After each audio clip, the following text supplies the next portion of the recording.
will pay $20, hopefully, for the privilege to see you guys do what you have done for 3.5 years. Thank Terry Funk for all he's done for this company, for help putting us on the map, for being unselfish in selfish times, for taking the young guys and showing them a better way. Tonight we have a chance to say, yeah, you're right. We're too extreme. We're too wild. We're too out of control. We're too full of our own shit. Or we have a chance to say, hey, fuck you, you're wrong. Fuck you, we're right. Because you have all made it to the dance. Because believe me, this is the dance. Start the show.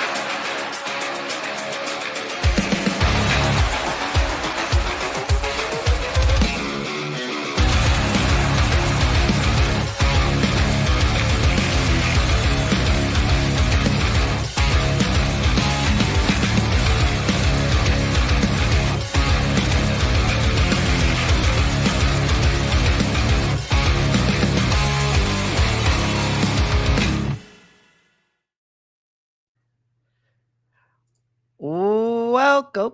Oh my goodness. It's so dark in here. Guys. It's going to be a show tonight. Welcome. There we go to GC Game Changer Weekly. John, how are you doing this crazy Tuesday evening? Professionalism abound around here, sir. What a night. Reed, you scared me when you say hello there. Can you guys hear us? Sound check, sound check. We have been having technical issues. Yes, we know John, his screen is not working at the moment. That we do know, but can you hear us at least? Both of us. Yeah, something happened with my poor camera, and this is why we started a touch late, was because I'm trying to get something rolling, and I don't know what happened. So Frank said we can hear both. We're good to go. All right. Well, welcome to everyone in chat. Holy moly. I have to look up here real quick. We've got Clown, Hot Take. Hello, hello. Rose, Ryan, welcome. Hello, Chuds. Yeah, the Chuds are in full effect tonight. Yeah, Ryan. What else we got? Darren, Reed Harris Cooper. Nice to see you. Good old Body Slam. James, nice to see you also. New Music Inferno is here tonight. Great one. Our West Coast correspondent, Steel Steps. Wow, guys, it's nice to see everyone tonight. And this. Oh, I lost you. I don't know if the audio went out. Gosh, can you hear me? Yep, now we can. Oh my goodness. I don't know what's going on. Everything is just, this is just terrible tonight. Oh, Rose's turning on you, man. You're losing the fans. Man, I'm having a rough night. I have no idea what's going on around here. I'm going to have to figure this out at some point. Yes. Hello, everyone. Yeah, definitely apologize for the technical issues tonight. We don't have Brett with us at the moment. We are waiting for him. He does plan on coming on. We sent him the link and we're just waiting for him. So I think in the meantime, we have a lot to talk about. If you want to quickly just kind of touch on stuff before Brett comes on and talk about the happenings this weekend. Oh, yeah, absolutely. So, yeah, that's okay. So let me just, he's speechless. It was so good. He's speechless. Me at all? Now we can. It's cutting in and out. It's cutting in and out. Yes. I have no idea what's going on tonight. I may have to go to my backup system, and that might just have to. We gotta call Raleigh up and have him buy. You gotta get the phone that he had with his clear video and sound. That's perfectly fine. Okay, if everybody's hearing it off and there's really issues here, I just may need a moment and I'll have to switch up to my other system. And I think that may be better than what I have going on right now. You'll be able to see me. You'll be able to hear me clearly. Just let me know. We got plenty to talk about. I could talk with the chat. Plenty of questions going on. I'll get that handled right now. Yeah, John Ash. There you go, dude. Come on. I'll be right with you. All right. I will guess hold down the fort while he is gone. And all right, so we'll go to yeah, maybe close enough. Might have to can swing a chair in over here. I might have to, but we got some sick people in this house. I don't know if he wants to come here. So yeah, we got lots to talk about, I guess, real fast. We got the Atticus angle is interesting. We have, I don't know. You guys want to start with Atticus? You want to start with Effie? You want to start with the tag team titles? There's a lot to talk about, I guess, real fast here. I guess Atticus is a big deal. Hopping in, causing chaos now with Megan Bain. I really liked how they totally advanced that story and made it definitely worth something right now. I'm about to say, Frank, if you're ready, I could hop you on real fast while John's going trying to fix this. Yeah, we got Atticus coming in, Megan Bain. It now makes sense. I loved everything that they did with it over the weekend. It kind of, the interaction with Mance Warner is interesting. I do want to talk about that at some point, either tonight, next week, or sometime, because interesting interaction since the last time we both saw them in the ring. Okay, we got, Rena just added to the 7-person now tag DLC match at Hammerstein for the vacant UV title. That is going to be interesting. I'm happy she's back. I'm glad she made it in. John Wayne Murdoch tweeted out, why stop at 7? Keep it coming. I like it. We've kind of talked about that before. Just have them kind of keep rolling in. And just, we've seen in scrambles, multiple entrants get announced after the original 6 were announced. So I would like to see that happen at Hammerstein. It'd be a cool little way to introduce some surprises and get a lot more bodies in that match. Baron Corbin, Tom Pestock going against Josh Barnett in Bloodsport. That is going to be fantastic. I love it. I hope he brings his gold gloves or golden gloves. I forgot what they were called, but I hope he brings the hands to Bloodsport. We've been talking about more striking and seeing more action in these Bloodsport matches. Maybe this will be what we get in this Bloodsport fight with Josh Barnett at Hammerstein. I'm interested in that one. All right, here we go. I'm behind on chat here. Ladder, Masha, at TNA also showed up at NXT tonight. I saw. Marcus and Manders announced. Will there be an 8th? Yeah, who knows? Mr. Danger, hopefully number 8. Yes, I think that would be a nice, interesting, little fun surprise to be added into that DLC match for sure. I would think there'll be an unannounced scramble. That's a question I had going in tonight. If there's going to be any more matches to expect, any more matches maybe pop up between now and Sunday. One pre-show match. That was another thing I was going to ask. What can we expect for a pre-show match? Danger with the Hammerstein balcony dive. Yes, him or Drew Parker. After seeing Drew Parker do it this weekend, I definitely would love to see Drew Parker or Mr. Danger dive off some balcony at Hammerstein and make a statement. Yeah, I mean, there was a lot going on this week. I kind of took some notes on the show to kind of cover just in case. And yeah, there was a lot.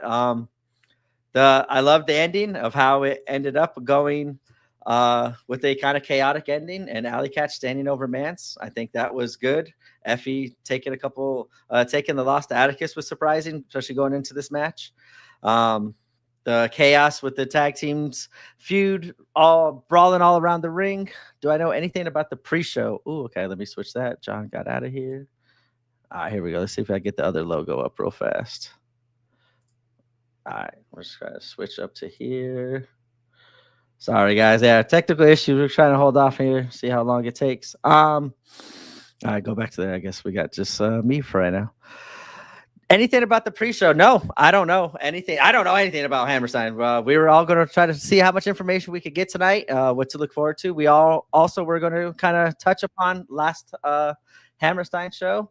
And Jordan Oliver. Oh, John, hold on. Oh, Jordan, perfect timing. All right, here we go. John, we see you. Can we hear you? All right, can you hear me, guys? Yes, we can hear you. My gosh, this is great. Finally. I am so sorry to everyone for all the troubles here. This has been a wild night, and it's all on me. Oh, you're good. We're just kind of running down we're talking about the pre-show. Someone asked if Jordan Oliver returning. I would think at this point it would be highly unlikely. I hope we kind of get a cool little run in. I think that would be very optimistic and cool to see at this point. I don't think he's fully recovered yet. I'm hoping for maybe a collective return at the very latest, but a cool surprise moment and cool, like one of those things that get us excited for the next GCW season after collective. That would be a cool little way to start off the new season going into it. All right, here we go, John. I don't want to hog it no more. I talked a lot. They don't want to hear me no more. We got a good question for you. Here we go. Oh, let's hear it. Oh, maybe not. That was I misread it. Never mind. They were asking, who do you think should be added to the DLC after Arena was announced today? Do you think they should add more people? I thought it would be cool just to have even numbers, but I honestly am having a hard time finding a good name here. I really don't. I've had so many people contact me about this one. This is one of the few times where I'm going to have to say I don't have a name. So sorry. Yeah. I was kind of talking about before. Yeah. That remember, like we seen a couple scrambles where hey, we got the 6th and final competitor, and then a 7th comes out, and then an 8th comes out. Like I kind of hope we get one of those situations. I think that more bodies in the ring and more of the deathmatch talent we've been seeing as of late would be awesome to see. Here's an interesting one. Do we get a Nick Gage return at Hammerstein? Up in the air. That would be my guess for maybe an 8th, but I also wonder if maybe that's Cardona's opponent. Not going too deep here, but I noticed TNA does a lot with GCW at times. And also an ECW original might be Tommy Dreamer. That's another one that I'm thinking might be an option. I'll say one name real fast. I saw that. I swear to God, it scared me. Bully Ray. Please no.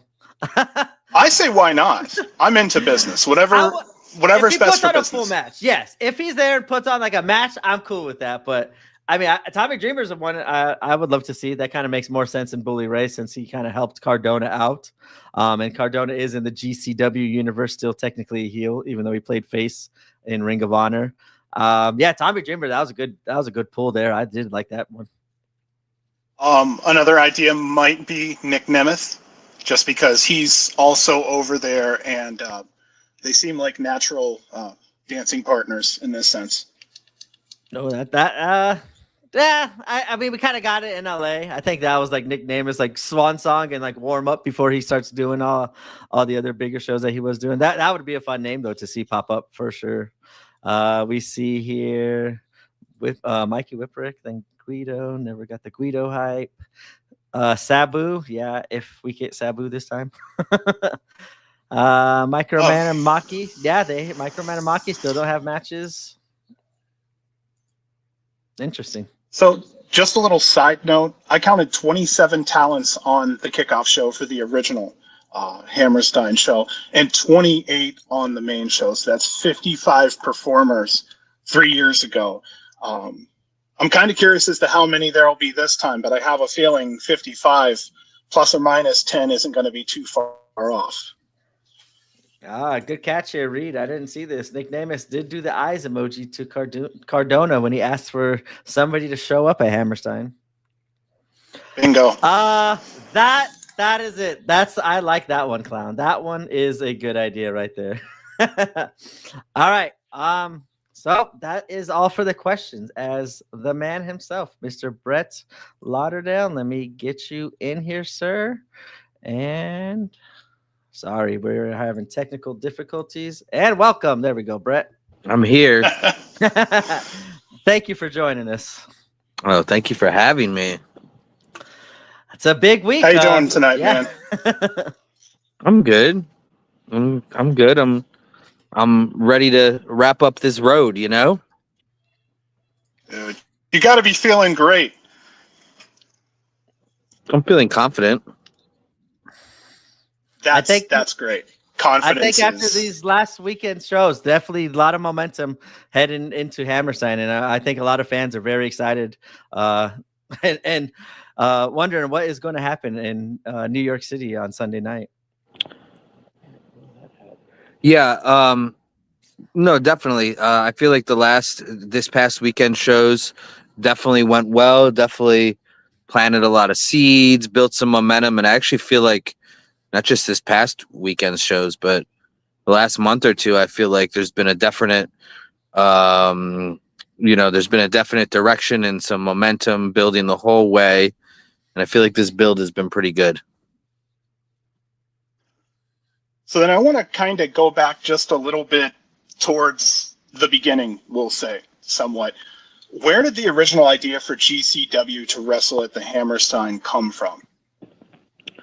Well, I mean, I'm a fan, first and foremost. So, I grew up on the ECW, and what was ever cooler than ECW at the Hammerstein Ballroom, So, being the fan and the mark that I am, it was always kind of a thing that, before this thing's over, if there's a way to do this, we're going to do it. So, nobody had done it in years, I mean, of course, Ring of Honor, but by the time, the final years of Ring of Honor, it was a corporate owned, it was a corporate owned entity. So it had been a while since a real independent wrestling company had been in there, and it felt like there was an opening for us, and the time was right, and it was. So when did you feel like, after what show or maybe what set of shows did you feel the time was right to go for that Hammerstein show? It wasn't like honestly, it wasn't like, oh, I'm just waiting for the right moment. It was just, I think it was just an idea one day I had where, like, oh, why don't we do this? And I remember making contact with them, and, going to do a walkthrough with the people there, and on the spot just deciding, oh yeah, we're doing it. Like, let's figure out what the date is. And it happened. Now, if the Hammerstein idea fell through, was there an alternative venue that would even be close on your mind where you'd want GCW to put their foot down at? Yeah, maybe Madison Square Garden. That would be something. No, I don't know. I mean, it wasn't like Hammerstein or bust. It was just, that was the idea of the moment, and I thought it would be cool, and it was. That being said, there's other really cool places I've looked at in New York City too, and around the country that could also be cool. I'm going to try to line up a couple of these places for this summer, and see if we can, make some of these other cool ideas happen.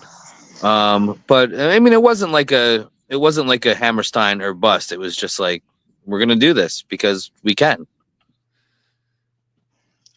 Al, did you have anyone to help mentor or look up to when you were building this whole situation? No, not at all. Actually, probably quite the opposite, coming up in wrestling and on all levels, from, the time that I was a referee to, doing every task under the sun. There was nobody to mentor me, really. I mean, I had a couple people who,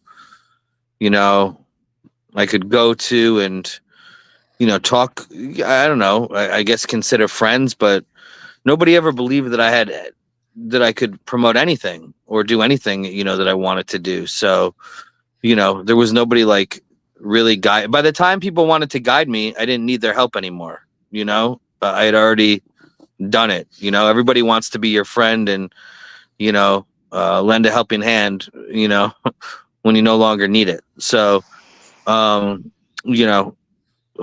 kind of been, a lot of learning on the go, and just, I mean, a lot of this stuff also isn't rocket science, I'm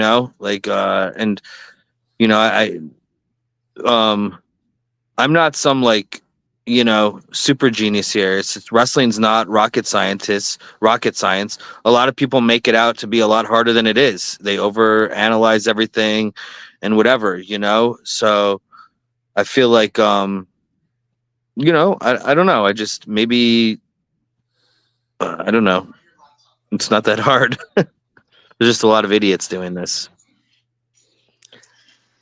Go ahead, Brandon. I used to, before I did GCW, I used to work for a real idiot. Well, I had a question kind of going into, like, as you were saying, like, not no one mentored you, but going into the Hammerstein show, who was like the unsung heroes you think of, like, helping promote that show and help building that show? There was none. Even with that show, like, no Giancarlo. Giancarlo. Yeah, no, Giancarlo made an incredible video. You know, it was a concept that we worked on together, and of course, Giancarlo's video was amazing. But and yeah, of course, he was right there. Yeah, I mean, he was there to encourage for sure. I mean, everybody wanted to do this. You know, him and Joey. You know, the inner circle, of course, was there to like. You know, everybody was thumbs up. Let's go, full steam ahead. But you know, there was nobody that I had to like. You know, it was like, hey, I really need some help figuring out how to promote this. It was, we're gonna do it the way we've done everything else because it's worked, and it did. The original Hammerstein card featured legends like Jeff Jarrett, GCW originals like Nick Gage. Are there any interesting stories regarding the talent acquisitions for that show? Well, read me some more matches real quick, if you can, if you got it in front of you. I have it right here. We have. You know, I've never watched the show. I never Really? watched it back. Never. See, as What? a fan that attended it and kind of watched it back, there was like two different feelings, and it was kind of interesting to see it play out. Like watching it back as a fan. We have John Moxley, Homicide, Jeff Jarrett, Effie, Ruby Soho, Alley Catch, Team Gringo, Arez, Flamita, and Gringo against Bandito, ASF, Laredo Kid. And the grab the brass ring ladder match: AJ Gray, Cologne, Raver, Jimmy, Jordan, Oliver, PCO, and Tony Deppen. That's it. Other than the main event, Matt Cardona and Joey Janela. Oh, yep, I skipped that one. Any more? And Matt Tremont, Nick Gage against the Briscoes. I mean, you know, Jeff Jarrett was like a process to lock him in for the whole thing, but got him at the right time. And you know, I don't know. Yeah, so actually, yeah, now that I'm remembering this, I mean, the Jeff Jarrett thing was a real process. And this might sound crazy, but we literally created this character for him, this last outlaw, Jeff Jarrett. I mean, he wanted to hear a concept. He wanted to hear ideas. He wanted to hear what his character was going to be. And I literally pitched this idea to him, you know, the jacket and the hat and I literally hired an artist to draw up the sketch of how I envisioned the character. And we pitched it to him and he loved it. He was really into it and he signed on. You know, we said, you know, we would love to build up to this date and we'll use these dates before it to set it up. And he was in. And yeah, it was so cool working with him. You know, I was a big Jeff Jarrett fan. And yeah, I mean, it was very cool. He was very like open-minded, and he really enjoyed his GCW experience. Is it possible to share any names who were originally planned for the show but didn't happen This for show scheduling reasons? or the first one? The first one. We know Eddie Kingston and Oh yeah, Eddie Kingston got injured. yeah, injury, and then I believe there was someone else that Leo Rush was supposed to face, and like a couple matches got changed. John Gresham was supposed to be on the that's show. what it was. Yep. I can't remember off the top of my head if there was any other ones. Losing Eddie Kingston sucked though, for sure. What was the thought process behind the varied announce team? This is actually B's question there. Sorry. I don't know. It's just like we had a lot of people that were, you know, part of the team in and out at that time. And I wanted to have everybody be a part of it. So it's, you know, trying to find the right mix and making sure everybody gets their opportunity and a platform and whatnot. And, you know, I was happy to provide that. And I wanted to have as many people be a part of it. You know, I wanted to reward everybody who believed in GCW and was part of the fight and part of the team. So I don't know. Again, I haven't watched this show once since it happened, so I don't remember, who did what and how this was or that was, as far as the commentary and whatnot went. Did any of the opinions from the fans stand out to you more than others from this show? What do you mean? Be a little more elaborate if you can.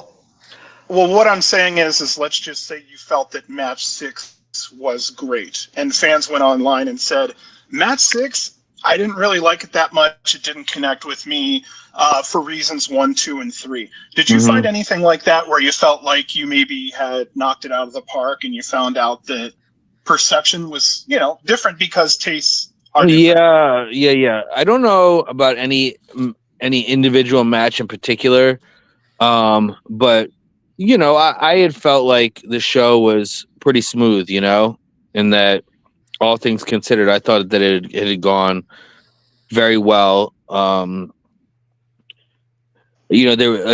course, we've talked about this a million times, but I guess I didn't expect the fans to react as strongly as they did to some of the results of some of the matches. Which, whatever, maybe I should have, or I mean, it was a compliment because it showed that people cared so much.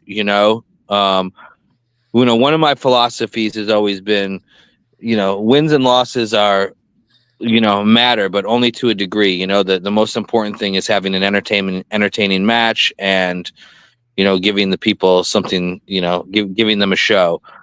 I learned during and after the first Hammerstein show that doesn't apply to every single show. At some point, you're going to get to a point where people are heavily invested in the winners and losers, and there may be more to it than just having a good match. So I think the intensity of the opinions, as far as some of that stuff went, surprised me a little bit.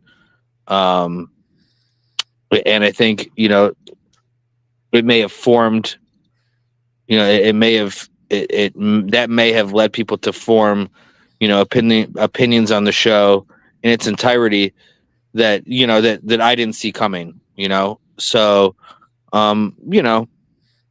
but there was not like a match no single individual match that stood out that was like, what? How can they say that?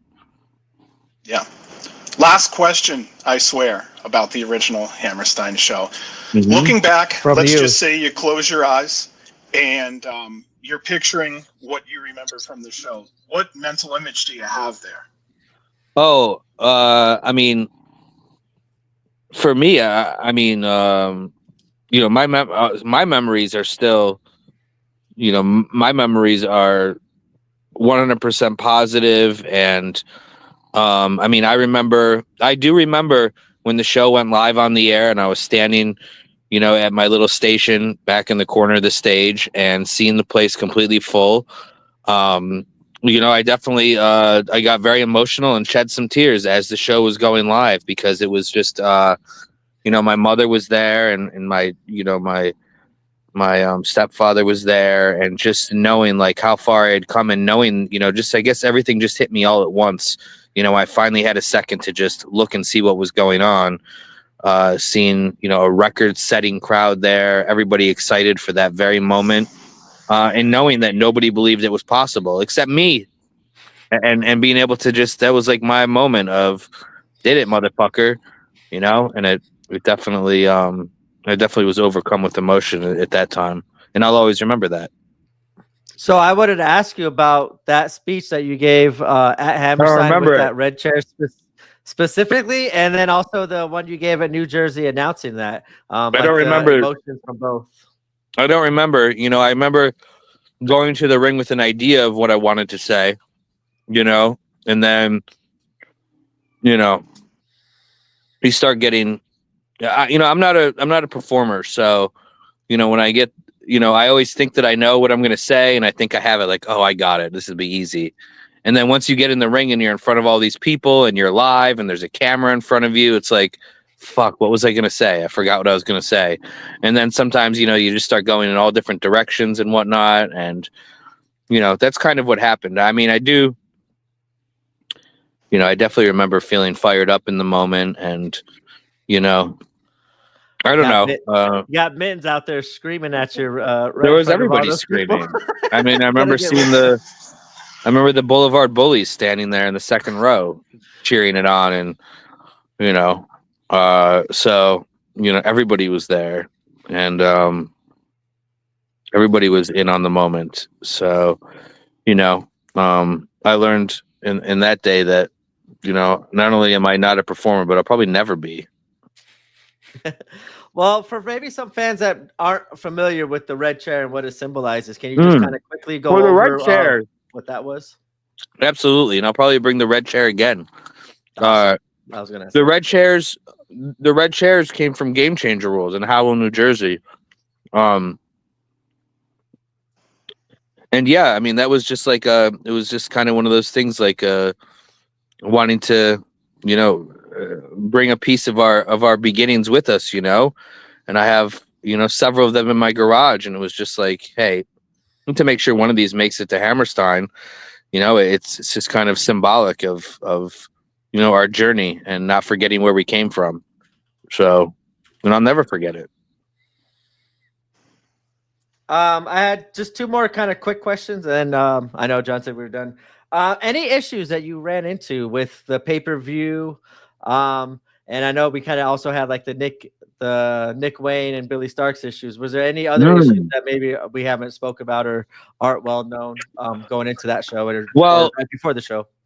I know that a lot of people think that we ran into a time issue, that we fucked up the timing of the show and the main event had to get cut short because we were going to go off the air, and we somehow fucked that up, but it's 100% completely false. I think that I've discussed this before, perhaps on the GCW Patreon, but we were not even close to running out of time.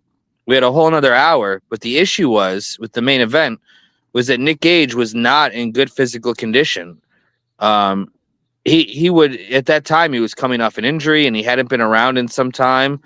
I don't know if people remember, but he was a lot huskier than he is now. He hadn't wrestled in months and months, and he was not in good shape to wrestle. So the whole point of that match was to keep it nice and quick and keep Nick from being in a position where he was going to look bad, and getting to the point, So, I mean, we mapped out an idea in our head of what time the show should end, and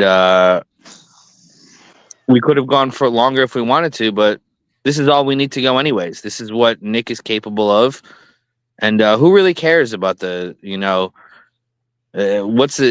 I mean, what do you want to see in that match? What we want to see. We wanted to see some doors get broken, and ultimately we wanted to see Nick Gage emerge, and we wanted to see new tag team champions, and we got it.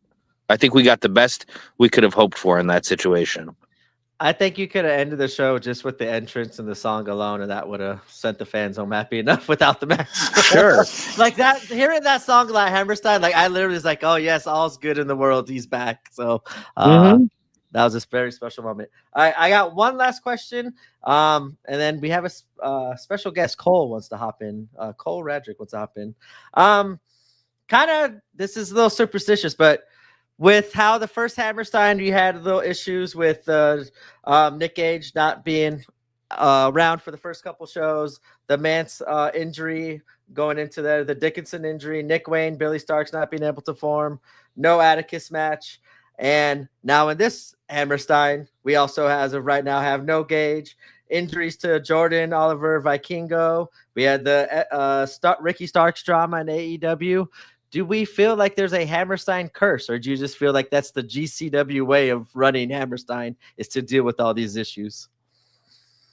It's independent wrestling, and we're GCW, and nothing's ever for certain, and anything can happen at any time. So, I mean, we said to be prepared for anything as best we can. I mean, there's stuff planned for this Sunday that we'll see what happens, Nah. So you're saying there may be some surprises? There might be. Okay. All right. Well, speaking of surprises, we have one Cole Radrick ready to join us here, and it's going to mess up here, and I'll fix it real fast. All right, Cole, let me get rid of that. And there we go, Cole. What's up, pals? How we doing? One half of the future GCW Tag Team Champions. Hey, I already like the sound of that. See, I already got a smile out of Brett. He likes the sound of that too. I'm looking at your there. background. What is that? Are you in a disco or something? It's not full background. It's a little vibe, you know. All right. Direct Switch Mountain, man. What's up? Okay. Looks cool. Looks fun. Yes, you know. Just gotta hang out. It entertains the cast for sure. How you doing tonight, Cole? Good, man. I was waiting for the message to pop up in here, so Sorry, I saw you in here. I didn't want to. I had to find a little space to fit you in here. I'm not mad about it. I had chaos. I'm actually on a phone instead of my setup tonight, so that kind of sidelined the show for about 10 minutes. It was ugly. So Yeah, that's all good. But Brett talked about my lights. You got new lights back there. I see you.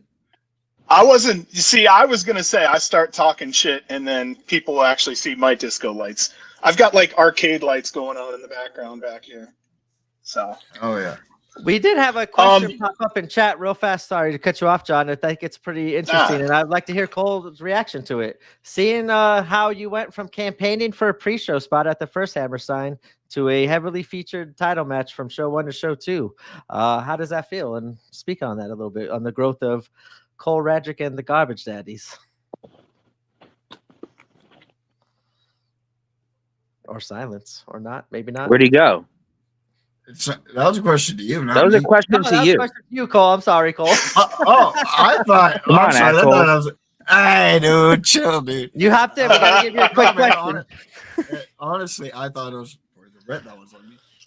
Honestly, me personally, I think it's really dope, man. I love wrestling. I love everything about it. It is everything I ever wanted to be, ever wanted to do. You know, all the generic stuff you could say, and to see fruits of the labor poured out and come to fruition at a place like Hammerstein. So one of my favorite shows of all time when I was young was ECW 2005 One Night Stand, and that takes place at the Hammerstein Ballroom.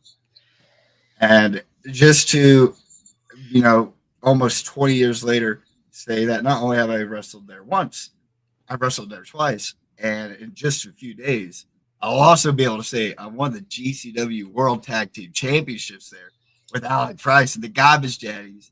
Leave the Hammerstein Ballroom, New York City, Sunday. New World Tag Champs. And it's awesome. It's very cool. It's very awesome to be part of not only the GCW roster, but the GCW family. Getting to travel all over the world and do something I love. There's nothing that beats it. Ooh, company talk right there. Look at that promo from the company man, Brett. Ooh. That sounds like talk of a champion right there. Noted. And bring your microphone down just a little too, so it does, because sometimes it's cutting out just a little bit. Thank you, brother. I got you, William. He has like a Carrie Lake filter going on. You guys know what I'm talking about? No. It's a little. Listen. You know, John?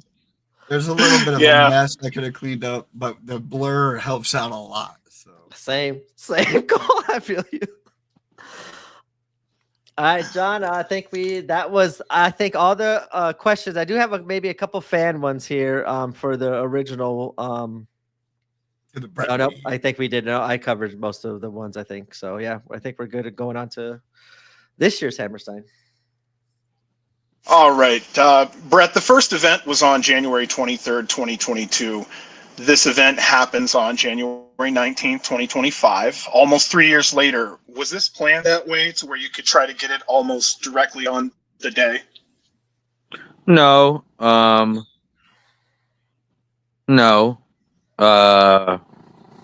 No. Coincidence. 12 matches announced. Are we seeing a patented GCW scramble at the Hammerstein this time? There will be a scramble on the kickoff show, which will start at 7.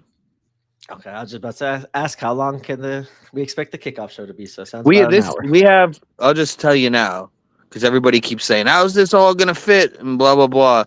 we have up to 5 hours for this show, including the kickoff show. So I don't intend to go do this for 5 hours, but we have plenty of time.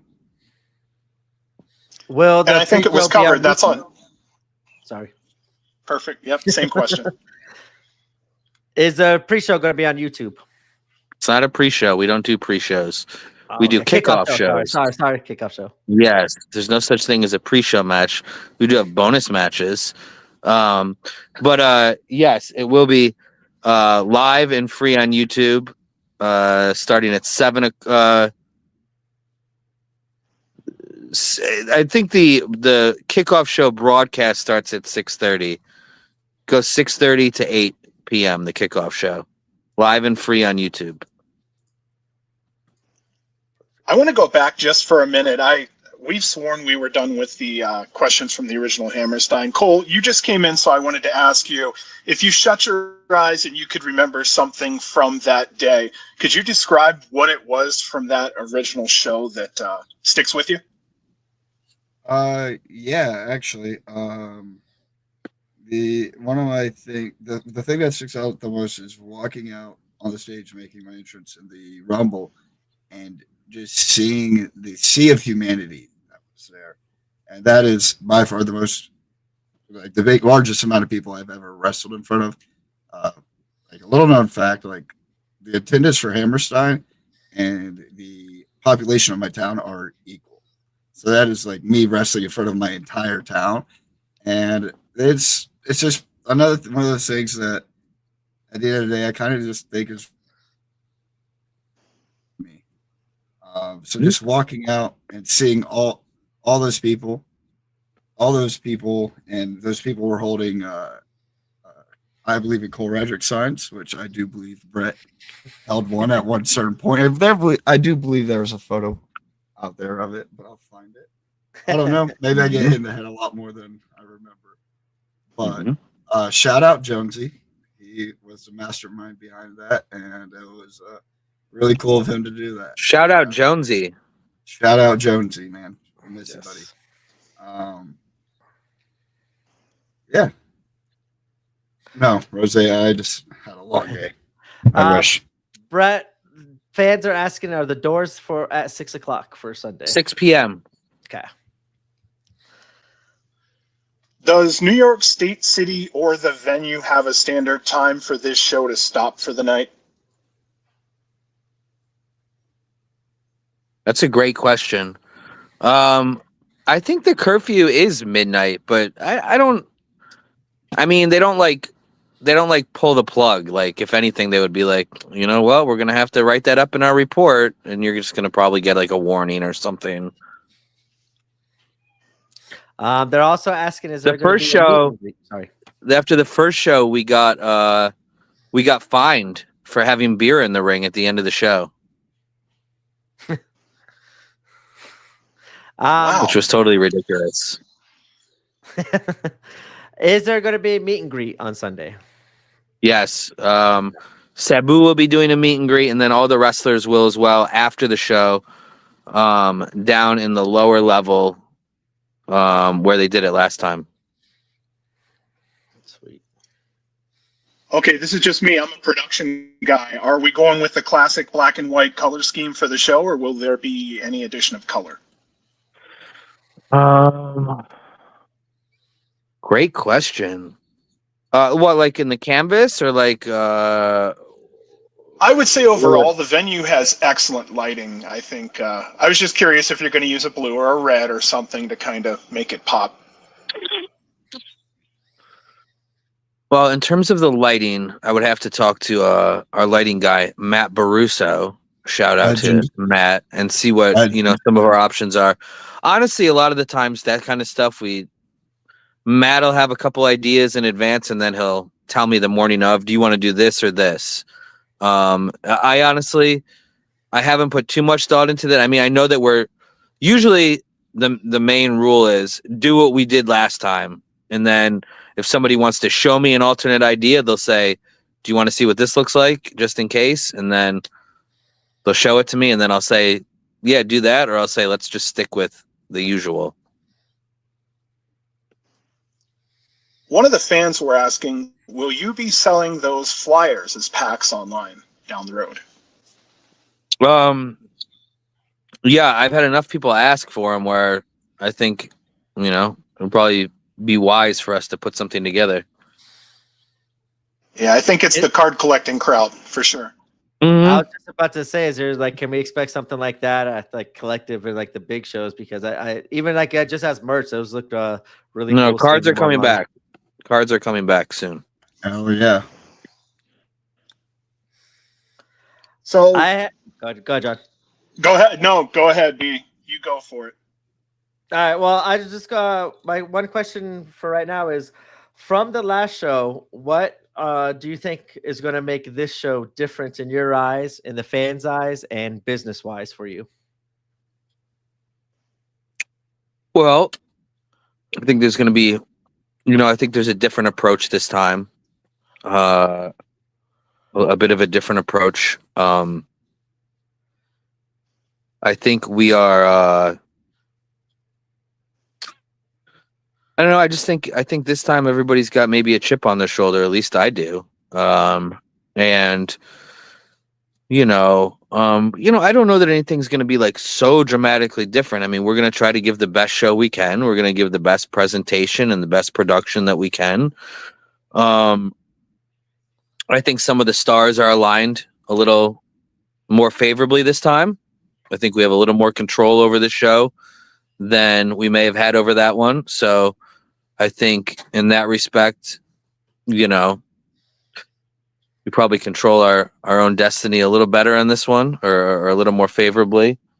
So I don't know. I mean, I think,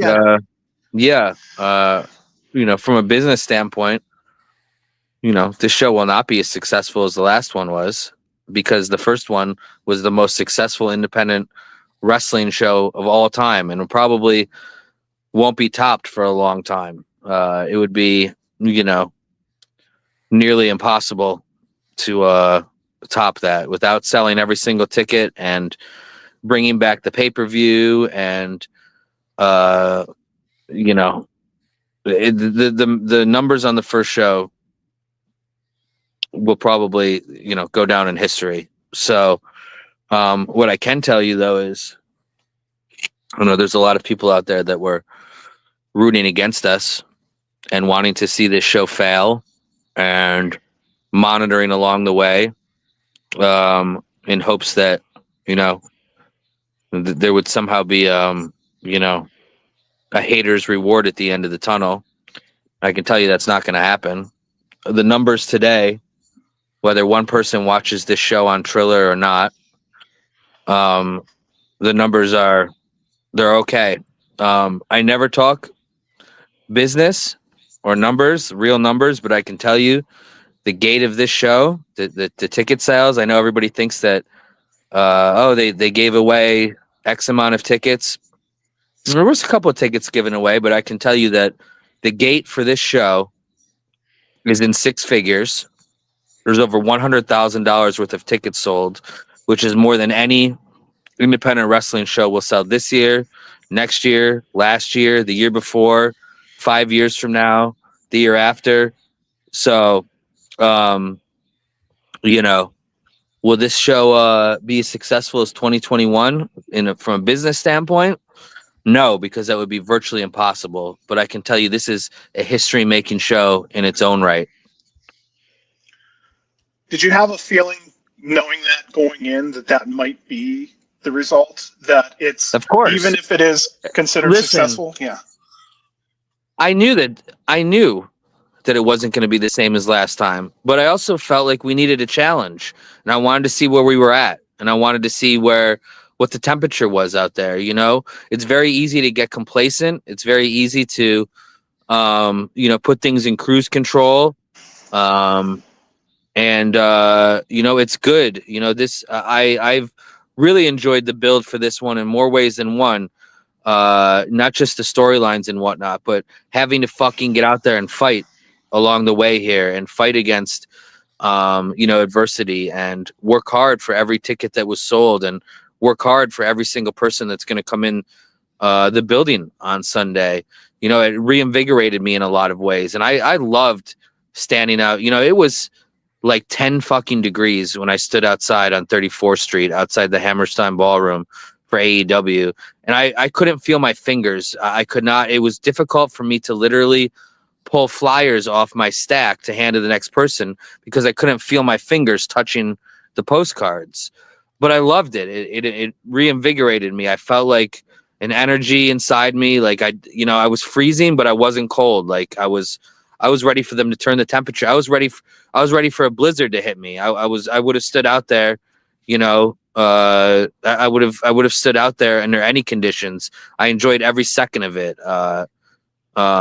You know, handing flyers to each person and telling them who we are, and then having people who know us and know me come up and say, you know, I'll be there. I already have tickets, or can't wait. You know, that was like a reminder of everything. You know, it was a reminder of where we came from, and in the terms of literally talking to people who had no idea who I was. And then a reminder of how far we've come when somebody comes up to you and says, yo, I love what you guys do. Can't wait for the show. You know, it was like a whole mix of emotions, and it fired me up. It really fired me up. Now, were there any interesting interactions that came out of those canvassing times? Yeah, I mean,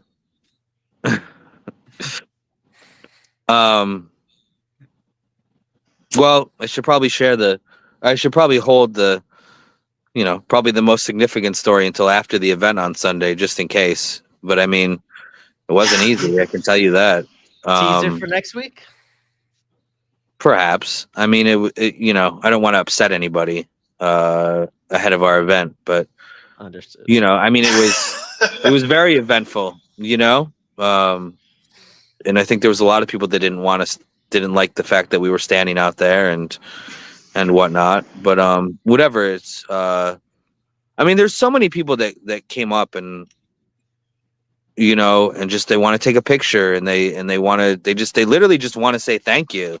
And it's very humbling, you know. It's just honestly, because I always feel like we're nobodies, you know. And when people come up to you and I mean, you can tell when somebody's bullshitting you and when they're being genuine. And I mean, there are people, and Cole, I'm sure you experienced this too, and they look you in the eye and they tell you how much GCW means to them, and it's like, wow, like this isn't for nothing, you know, like we're doing something here, and that stuff means a lot. Absolutely. Yeah. And it's also really cool to be able to travel and do other shows. And there are fans that will come up to you and they're like, me and our family, we watch you every weekend on GCW. And you realize, like, not only are you hitting the GCW crowds in LA and Texas and Florida and Atlanta, New Jersey, New York, Pennsylvania, like we're hitting places that GCW doesn't go, and we're hitting at all these different markets. And to have means a lot to people like us, because like Brett says, some of us feel like we're nobodies, and to be able to have that impact on people and fans and something that we all love is very special. I think Joe Cortez has an excellent comment here. The flowers GCW planted years ago are finally blooming. Joe Cortez. Yes. You guys know Joe Cortez? Yes, I do. The news guy. He's our weather guy. GCW's traffic and weather man. Actually, yeah, Joe, what is the weather like? I will absolutely send you a link right now, Joe, if you would provide us with the weather. Let's have Joe. Let's have Joe give us the weather report for Saturday or for Sunday. New York City weather report. Oh, perfect. Sending in his so right now. I was wondering, Brett, by any chance, did you guys have a QR code tied to maybe a hype video or something? So in case fans wondered who you were, you could just hit them with a QR code. Well, we had a QR code that went to the ticket page. That's a good idea, though. That probably could have been something we would have considered, and maybe we could do in the future. But you know, I don't know if you saw the postcards and the flyers that I was handing out. You know, I thought, you know, it was different, you know, and I thought it was something that would get people's attention and, you know, get them to actually hold it and look at it and not throw it right on the ground. And it seems like it worked, you know. So yeah, maybe a QR code for a video next time is good, but I felt like we did a good job of doing something different when we promoted this show. So, that's always a challenge. Who was in charge of making those flyers real fast? The graphics. Well, Chris made them in literal terms, but I gave him Adam actually, Orange Crush Adam actually suggested the idea for the citation, the ticket on the one side. I had wanted to do the mug shots, and Adam gave me the idea for the citation on the other side. And then, I told Chris what we wanted to do. Let's do one side of each. And I wrote out the backs of those cards. I wrote those all myself. I wrote out every word and sent them over to Chris, and then he makes them come to life. So I have a multiple kind of question here regarding that.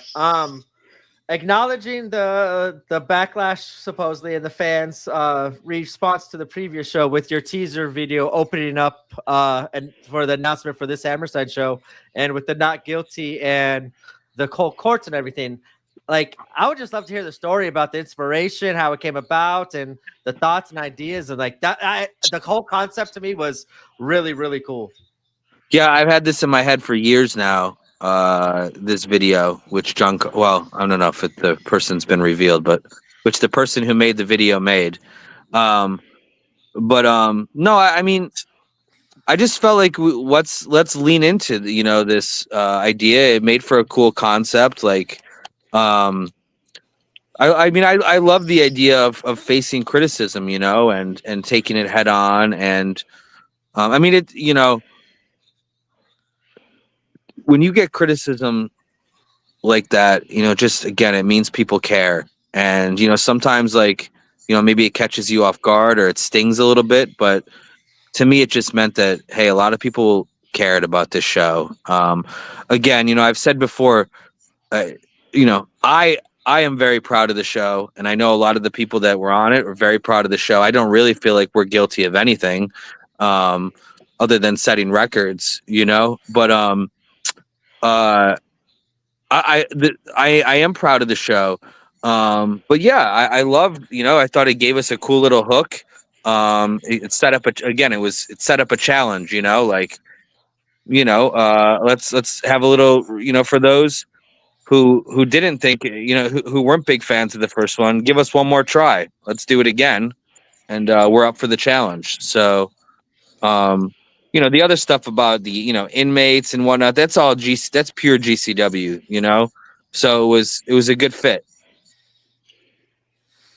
All right, we have a special. A lot of the people on our roster have been in orange jumpsuits before, so it was natural. They all brought their own. All right, we have breaking news and weather report from Mr. Joe Cortez. Joe, how are you doing this evening? Good evening from the GCW Weather Center. I'm Joe Cortez, and let's take a look at what your forecast is going to look like on Hammerstein night, Sunday, big Sunday, January 19th, 2024.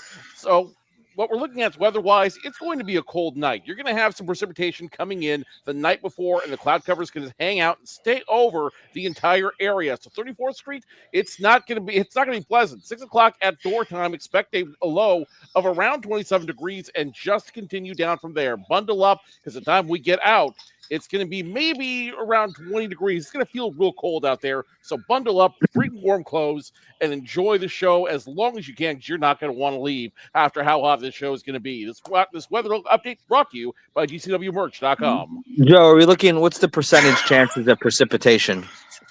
Well, Saturday is when the cloud cover is going to come in. That's when it's going to start. We're looking at about a 64% chance of rain, but it's not going to be a whole lot. We're only maybe going to get 0.4 of an inch, if that.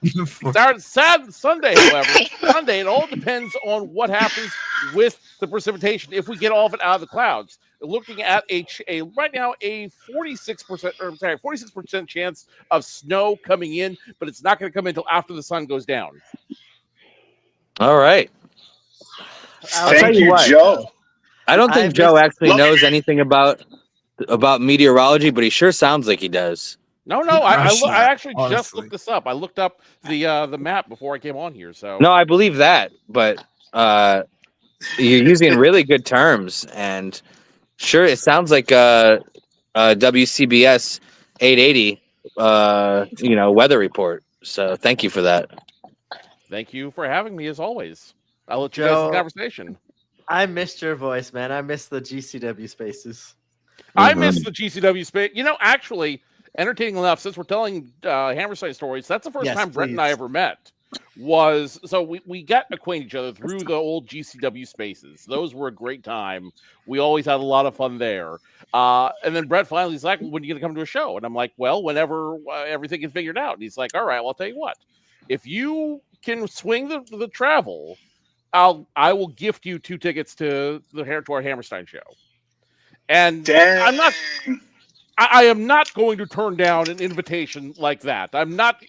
If Brett Lauderdale invites you somewhere, especially something that grand, you don't turn the invitation down. You cannot say no. It's like The Godfather.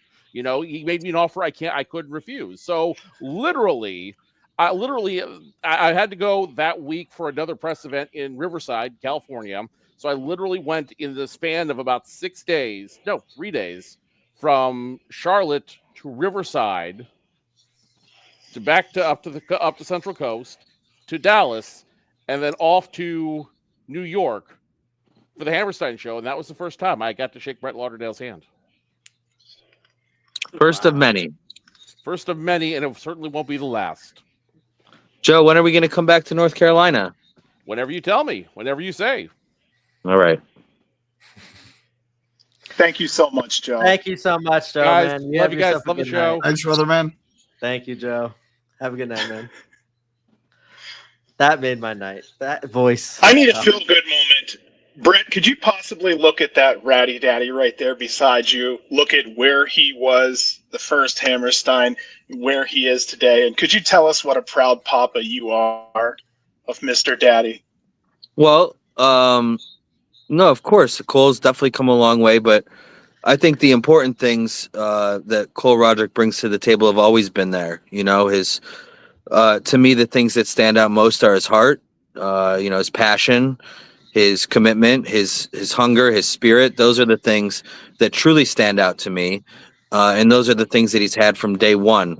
So everything beside that is, almost a bonus. He also happens to be a very talented pro wrestler.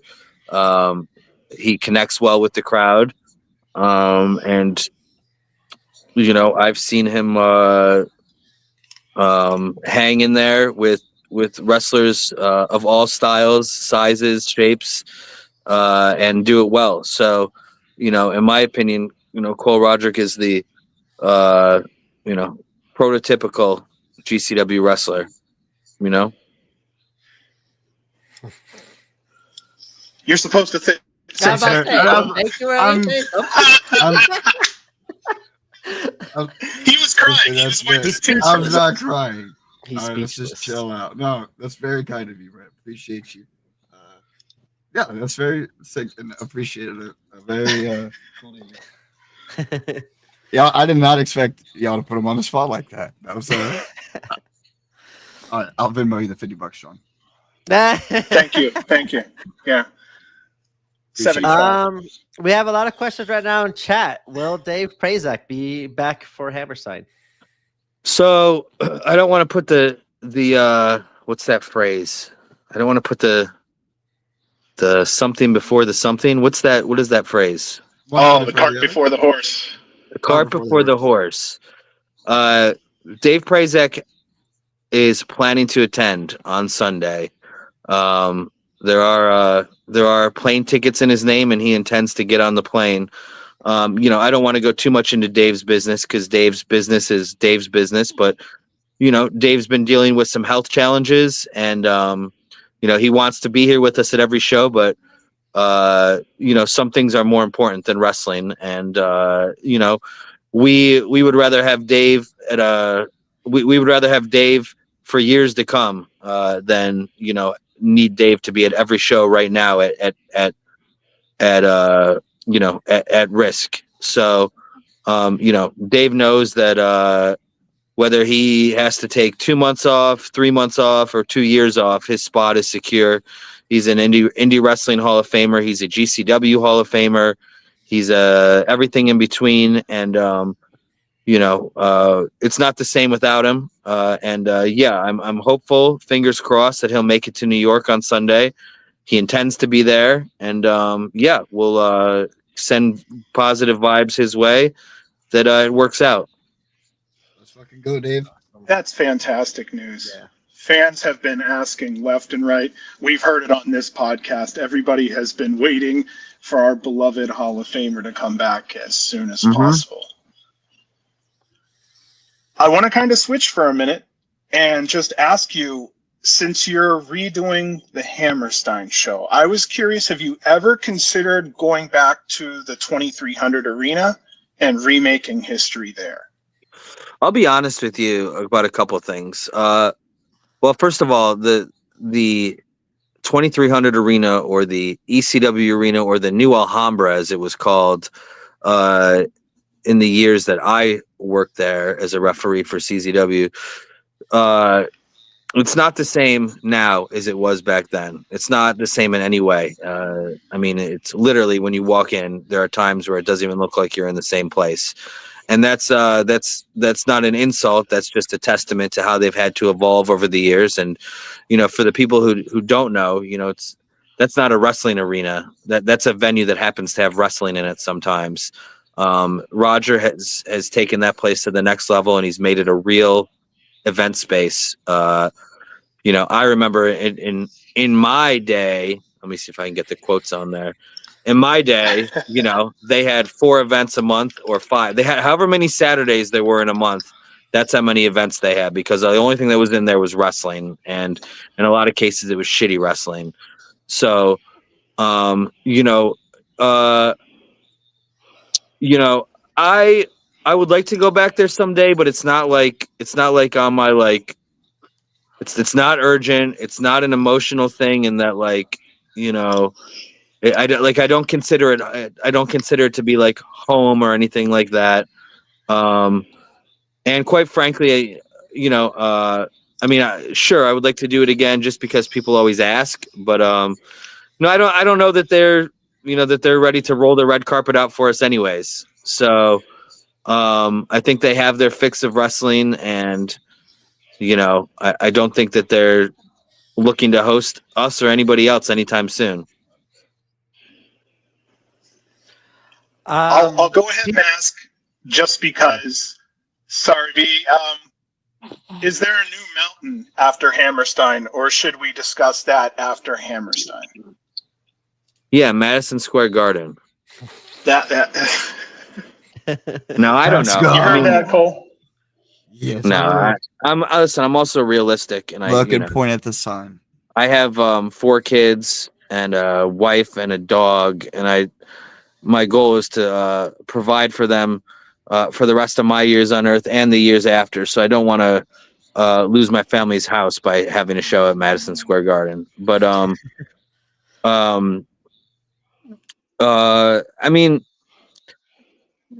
there's no like next up, specific event or something, other than what's next.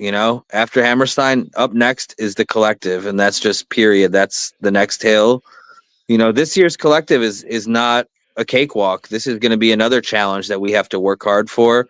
This is a beautiful space.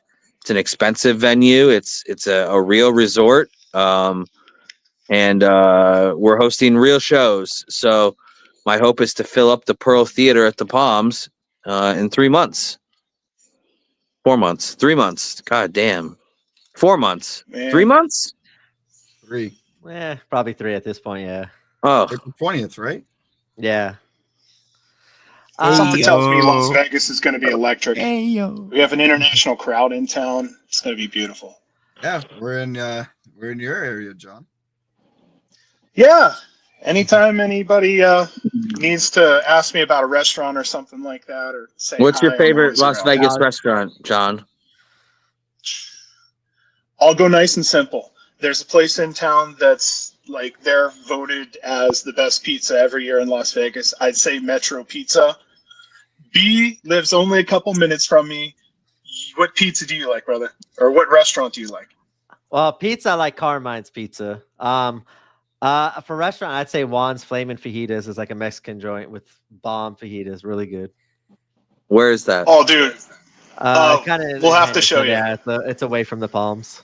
Do you go And to it's also what's the one on the strip, the one across from I can't remember. The one that the big business taco place. I forgot the name of it too, yeah, but I just saw like a video of how busy and the one that's always busy. Yeah. I haven't been to that one yet, but I heard it obviously, yeah, I heard Do it's you really guys good. know Vegas Pauly C? Do you know who that is? I've actually seen probably, him on, I think, TikTok. Have you ever seen him in person? No. Well, I follow him on Instagram. I watch his stuff like every day. But what about like some more like Vegas style restaurants, not just the pizza joint? What's some of your other favorites? Shout out to Steak and Shake in the Four Queens. Real ones. Fremont Street, baby. Yeah, Shout out. If you want How to about go the Subway in the Four Queens? Yeah, I don't eat Subway. I don't know about that, Jack. Papa Gino's in the Four Queens. I'm yeah, The heart attack that's real round Midwestern. for the big guys, 350 pounds and above eat free. Have you been there? If you don't finish your food, you get spanked. Have you been there? Yes. I'm 175 pounds. Is the burger good? Yes. I've been walking past that place for years and years and never stepped foot inside. Yeah, if I you always go wondered if it medium, was good. that burger's gonna run. So just be careful on what size burger.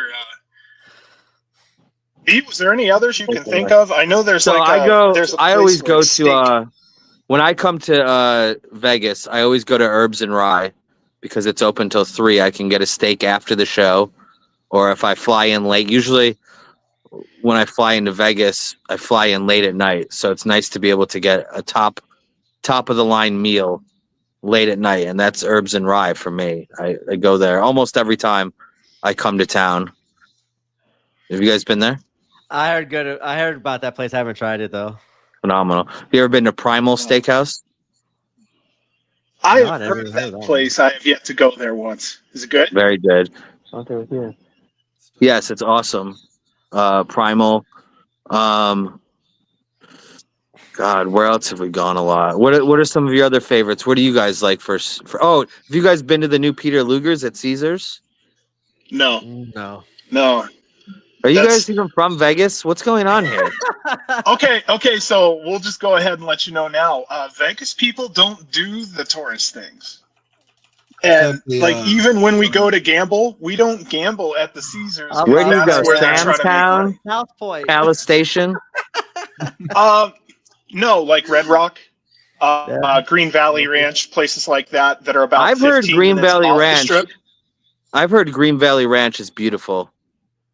That's where all the Yes. stars will come in, and they'll fly into an airport that's near there. So they'll fly in and out all the time. We're like 5 minutes, maybe 10 minutes from there.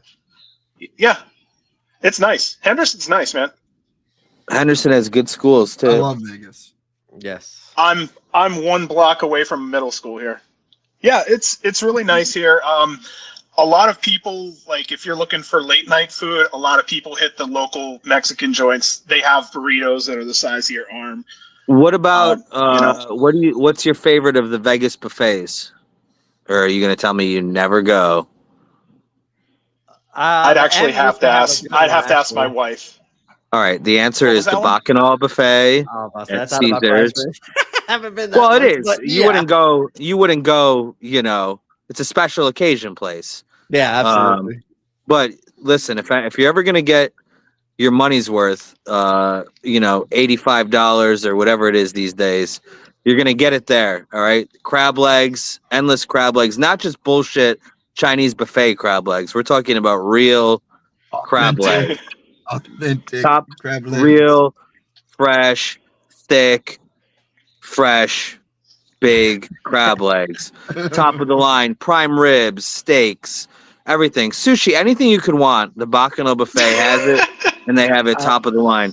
Now, gonna hit for that us, place those up. people going to the collective, come a day. Make sure you get there on Wednesday night. Check in on Wednesday because the Palms does lobster buffet at their buffet on Wednesday nights, and it's legit. It's real. No bullshit lobsters. These are real lobsters. Go ahead. They'll give you one at a time. They give you one at a time. You can't put 6 on your plate. You have to take one. They'll put it on your plate, go eat it, and then you can come back and get another. But Wednesday nights they do the lobster buffet at the Palms.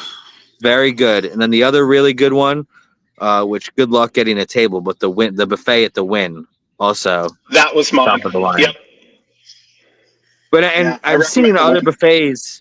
I'm seeing the other buffets start to pop back to life. They were gone for years after COVID, but it seems like some of the other middle of the road ones are starting to pop back up, which they are just now popping back up. They say Cosmo has a good one. I mean, even the Circus buffet is back, which means The business. The steakhouse at I Circus heard- Circus is I heard. What's really it called? good The things. steakhouse? What did they call it? I think it's called just the steakhouse. Yeah, I've heard that the steakhouse at Circus the steakhouse. is classic. Oh, have you guys ever been to the Golden Steer? No, Man, that's one that everybody wants to go to at least once. Yeah. Las Vegas's oldest steakhouse. Yeah. I want to go. The Grand Lux Cafe was the other one that I was really good with. I think that was at Caesars. Grand Lux Cafe Excellent. is a chain restaurant, though. Really? Oh yeah. Dude, they no shit. They had one inside of Caesars. It was amazing. I'm sure it's. I mean, I'm not saying it's not good, but they have them everywhere. There's one in the King of Prussia Mall, which is a mall out here. Wow. Yeah. I'm kind of blown away by that. Huh. We have an all-you-can-eat sushi. If anybody's a sushi eater, it's an all-you-can-eat sushi. I think it's like $30, and it's the best sushi you're gonna find in the middle of the desert. I believe it. sorry, Yeah. Reed. That would be me. Sorry. Vegas rules. I'm about to say, it's- we don't ever get to talk with Brett about Vegas food. We always Why have to do hear you about live- all these other places' food. Why do you live in? Are you guys from Vegas or did you move there? I'm born and raised. I'm originally from just south of Cleveland. And why did you move? Met my wife, and we just decided between Vegas and Ohio, there are better business opportunities in Vegas. Nice. Yeah, man. Dude, I'm from like West true. Virginia Hills. You're either a truck driver, a welder, or Nah, you made the right move. You're unemployed, Ohio fucking sucks. dude. Hey, I've been to Rochester, by the way. I'll take I went Rochester to a over little- Ohio any day. Well, true. No, I was up there for a little festival called Woodstock '99, and I slept in Rochester the night before the show, and Really? no complaints. Yeah, it reminded me of Ohio. It's like a lot of cornfields and stuff like that. No. There's some, but Oh, I'm sorry, Syracuse. I got Okay, it there mixed you up go. with, Syracuse. Syracuse is way more redneck than Rochester. Yeah. Oh, yeah. Wild times in '99. I can't really remember my cities in New York. Mm-hmm. Yeah. Okay. Here. All right, What else Blake did I Christian have is to asking us ask? to get back to wrestling here. So I do Sorry, have Sorry, a Blake. couple- Yeah, sorry, Blake. We'll get back for it. Well, I do have a couple Blake wrestling is questions pushy. for fans. I think Blake's trying to be our producer here. We have fans asking for talent like Blake and People are asking for Other- Blake Christian. well, people that were announced that haven't, like Microman and Maki Ito. Anything we could expect as of right now into Hammerstein match wise, or wait and see? They'll be there. They'll be there. Vikingo, people are asking what that injury is. Vikingo He'll be there. Still good for the show. Okay. Excellent. Let's see. What other wrestling questions do we have here? I did have a fan DM me about Maki Ito in the Extreme title. Will there possibly be a defense? Possibly. Will the belts be there? Yeah, the belts will definitely be there. Just making sure the Extreme Belt there. So with Bloodsport here, any reservations on having both a cage match and a Bloodsport match on the show, given both will require additional setup and teardown time? They will absolutely require additional time. It's going to be a little challenging, but I also am very confident in our ring crew. I mean, I've seen them set up the cages before in under 10 minutes. So taking it down is a lot easier than putting it up. So that's one thing. And then no, I think we're capable of being creative in the way we bide our time and we'll see. Maybe it'll take a couple extra minutes, or maybe our guys will be a couple minutes ahead of schedule setting stuff up. The Bloodsport, they can have that done. Setting up and taking the ropes down and putting them up, those guys can do that pretty fast. So I'm not worried about that. LA was very quick with the Bloodsport. That was and that was in the middle. And with all due respect, that wasn't even like the A-team ring crew. That was like the local guys who were there that night. These are guys who are gonna know. This is like setting the the ring up for Bloodsport is gonna be like pulling into the pit stop at the Indy 500. Like these guys know. These guys know. Like, all right, these guys know it's like, go. You're on the clock. Go, go, go. So, I got a question for you. Are we getting a Big Vin sighting? Big Vin will be there. Oh yes. Yes. Big Vin is a 911 sighting. I mean, I wouldn't say it's 0%, but it's probably less than 50. Big Al picks and chooses his spots these days. Shout out Big Vin. Good. Big Al. Oh, Big Al. 911 is Big Al. 411. Big Vin is Big Vin. Vinny. Cole, you have a match at Hammerstein, the GCW Tag Team Championship. Would you like to tell everybody what's going to happen there during that match? Yeah. What's going to happen is I'm going to whoop some ass. I'm going to tag Alec Price. He's going to whoop some ass. He's going to tag me. I'm going to whoop some ass. We're going to drink water so Brett doesn't get fined for beer in the ring. I like to get tagged back in. I'm going to whoop ass. And at the end of the night, the Garbage Daddies are going to walk out of the Hammerstein Ballroom, the new GCW World Tag Team Champions. We already should have done it in St. Louis. And of course, very close. Not there.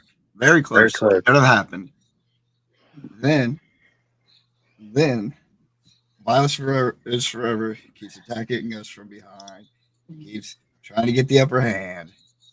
And now it comes down to this Sunday. I'm just saying. You put me and Alec Price in the ring against Dominic Guarini and Kevin Koo in an ass-kicking contest. And I don't think those two have feet to stand on. All right. We're going to whoop their ass. We're walking out the champs. What? What? And then we're going to England. What? What? We're going to whoop ass. What? And yeah, that's what's going to happen. Mr. James Nader asks Cole, do you fully trust Alec Price? He thinks that he wants the brass ring that you got. And Brett, what do you think about that? I mean, I would say Cole Roger can trust Alec Price. I mean, they seem to be on the same page, but I don't know. Ask Cole Roderick. What do you think, Cole Roderick? Well, if you want to know what I think, who was the very first person to congratulate me when I won the brass ring? Not when I got to the back, not when I got out of the ring, not when I was in the ring. But on top of that ladder was my fellow garbage daddy, Alec Price. You see, we have a true friendship that has now bonded into being brothers, traveling all over the United States, traveling up into Canada, wrestling some of the best tag teams in the world. And it's led to what this Sunday is. Do I trust him? Absolutely.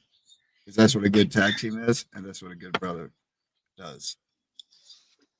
Shame on whoever asked that question for trying to sow the seeds of doubt. Shame on you, James. Hey, Rose, let me just put this. Let me just not. Wait 1 second. Rose, let me just nip this one in the ass. I am well aware I have the brass string. Well aware. First thing I pack in my gear bag. First thing I take out, set up in my living room. Well aware I have it. You can just calm your ass down, and I got plans, brother. So don't you worry.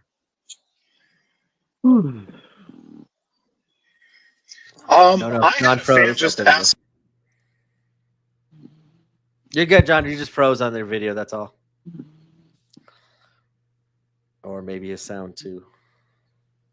There All we right, go. well, Are we back? There we go. Yep, we're back. Super sorry. I was going through. I had a fan just ask a question. They wanted to know if Cole has any new wrestling conspiracy theories. Did I have old ones? I don't know. That's what someone just asked. They said they just said if you have any new ones. I do know that you do have a conspiracy theory. We talked about the birds, and we found out you were right about them. Birds aren't So real, man. They're not real, I don't know. man. Look into it, Brett. The birds, they're lying to you, man. I heard a lot about all right, birds. Brett. So I know you're yawning. I don't want to keep you around too long here. Is there anything you'd like to talk about that we haven't expanded upon yet about this show? You want to talk about more Cole Radrick?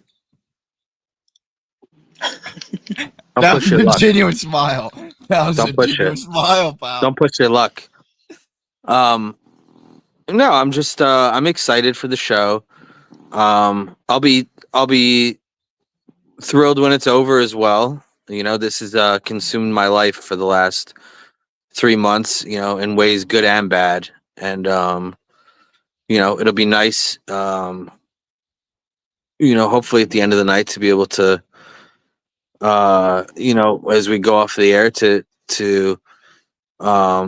know that it's over, you know, and hopefully that everybody goes home happy, you know. But I mean, we're ready, you know what I mean. It's like I don't think we need a, you know, there's no more stops on the road to Hammerstein. We did what we had to do. We did our best, and now now we deal the cards and see how they turn. So, I'm just I'm excited. I'm ready for it. Looks like you're going to do really well. The talent looks like they're highly motivated also. Fans are expecting a party. That's really what we're looking forward to, if anything. Who doesn't love a party? Damn right. Since this is the last opportunity, will there be any last announcements heading into Hammerstein on the show?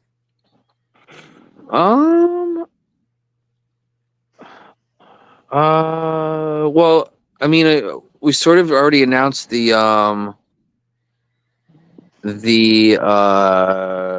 kickoff show.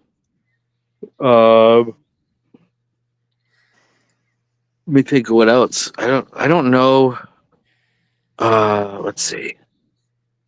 Yeah, there may be another announcement tomorrow. Not a new match, but maybe something about an existing match, but I don't want to give that away. I told you there's going to be a scramble on the kickoff show. I don't know. I don't think I have any other announcements to break right now.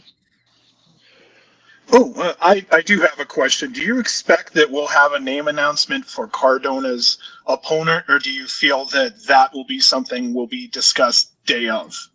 Oh no, that'll be a day of. Okay. Okay, good. Anything else? I don't want to keep the poor man waiting there. It's a little late on the East Coast. What's Blake Christian have to say? He didn't like all the food talk. He asked if we were wrestling or a food podcast. He is not happy to be in here still. What else has he complained about? He's here, unfortunately. Yeah, that's it. He kept it short and sweet with the complaints tonight, so not too much. Yeah. He was loving too about that. That wasn't bad at all. Yeah, that was a nice. We had a nice Blake tonight. But see, maybe All he right, is Cole. changing, Brett. So I just want to ask you, Cole, if there's a possibility that you could just look back for a minute and think about Brett Lauderdale and who he was in the original Hammerstein and how much he's grown Oh, come as of on. 2025. Is there anything you've Please. seen in him that's changed or grown over the years Please, that dude. makes Come you on. proud? No. Just- Cole, you don't have to answer this. Just say something generic, please.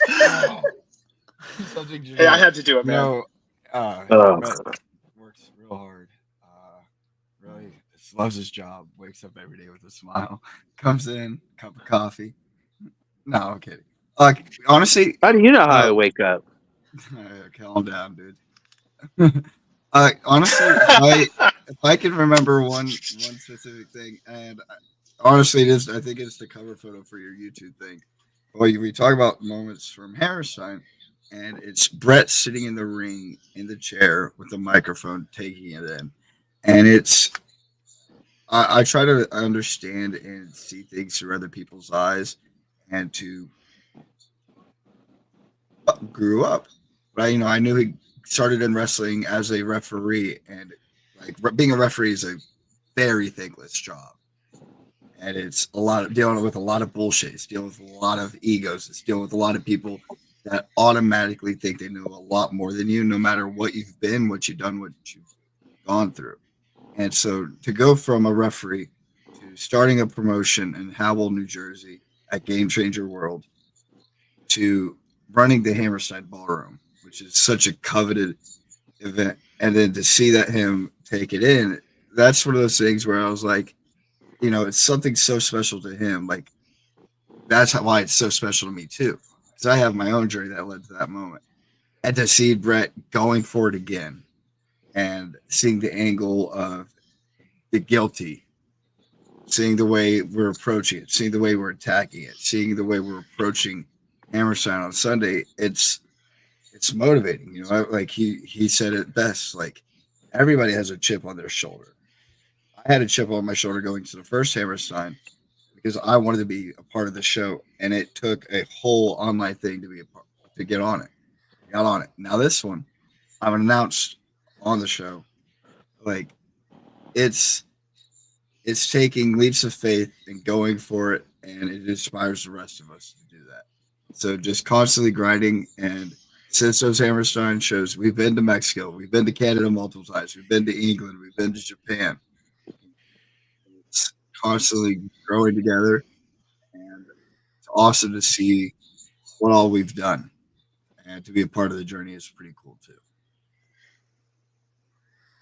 I will say, Brett, go man, it's Sunday, I'll dude. And then you just can get the quickly add best. on to- Brett's gonna sleep so good into Monday.